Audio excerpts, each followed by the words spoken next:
ukishindwa kuitumia leo kwa faida ya kesho, ina maana ikifika kesho utaanza kuhangaika. Kiwa na maana ukishindwa kutumia ujana wako vizuri, ikifika kipindi cha uzee wako utaanza kuhangaika. Ukweli ni kwamba utakavyokuwa kesho ni matokeo ya maandalizi unayofanya leo. Kwa hiyo ukishindwa kujiandaa leo, basi ujue unajiandaa kushindwa kesho yako. Kwa hiyo ili kesho uweze kuishi maisha ya furaha na yenye mafanikio, unapaswa ujiandae leo kipindi cha ujana wako. Usisubiri kesho.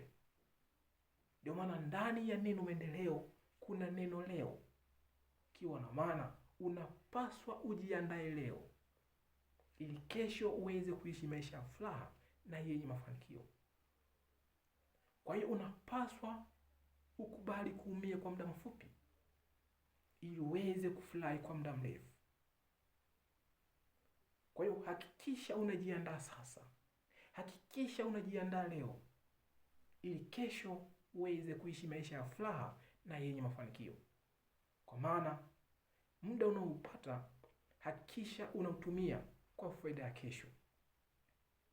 Pesa unaoipata hakikisha unaitumia kwa faida ya kesho.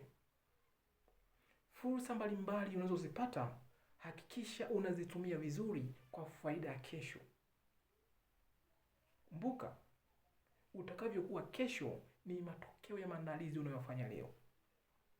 Kwa hiyo ili uweze kuishi maisha ya furaha na yenye mafanikio kesho, unapaswa ujiandae leo kipindi cha ujana wako. Bila kusahau, mafanikio yako ndiyo furaha yangu.